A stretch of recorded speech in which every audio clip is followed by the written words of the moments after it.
Quelle stratégie adopter pour pouvoir prendre en compte efficacement le genre dans l'accès à l'énergie?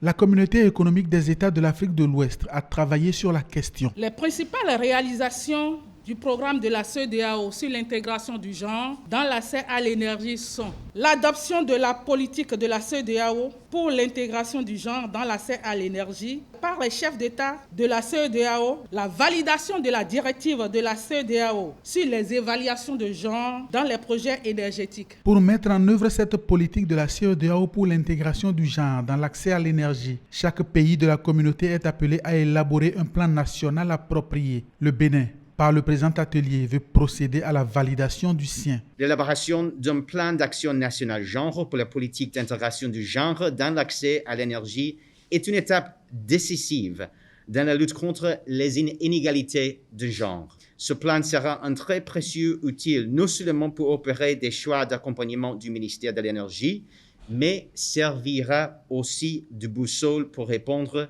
efficacement aux besoins réels de réduction des inégalités liées au sexe. La problématique du genre dans le secteur de l'énergie est devenue un enjeu majeur de développement. Elle permet d'appréhender les questions spécifiques liées à l'inégalité entre les sexes en matière d'accès équitable aux services énergétiques. Une fois le plan national de mise en œuvre validé, il sera un instrument opérationnel qui facilitera la participation des partenaires techniques et financiers à la mise en œuvre de la politique et des directives régionales en matière de genre pour les interventions au Bénin. C'est la vraie cause de développement, de faire en sorte que les femmes et les hommes puissent contribuer, chacun en ce qui le concerne, au développement de notre pays.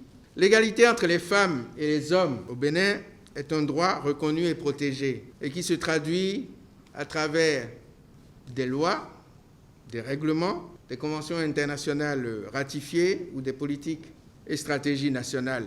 Mais ce qu'il faut, c'est qu'on arrive à dépasser les tests et passer à des choses concrètes durablement. L'élaboration du document a intégré les défis du secteur de l'énergie en matière d'égalité entre hommes et femmes. L'intégration dans la réglementation nationale de la directive de la CEDEAO sur l'évaluation du genre constitue un instrument puissant à condition qu'on les appuie pour la bonne cause, dont la prise en compte dans la planification renforcera l'équité et le développement durable. Pour les acteurs du secteur, ce plan national qui sera validé un 22 octobre, journée de l'énergie, sera d'une grande utilité. Ce plan est utile d'autant plus qu'il est arrimé au plan d'action de la politique elle-même.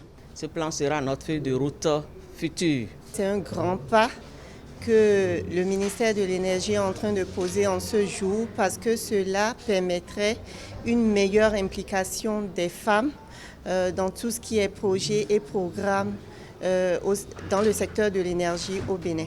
Le ministère de l'Énergie travaille déjà à l'intégration de l'aspect genre dans son fonctionnement à travers des actions concrètes telles que la création du cadre de concertation genre et inclusion sociale, la mise en place de la cellule genre et développement, la conduite de l'étude sur le profil genre dans le secteur de l'énergie au Bénin, une liste à compléter avec les actions menées au niveau de la Société béninoise d'énergie électrique et celles qui entrent dans le cadre de l'appui au Bénin du Millennium Challenge Corporation.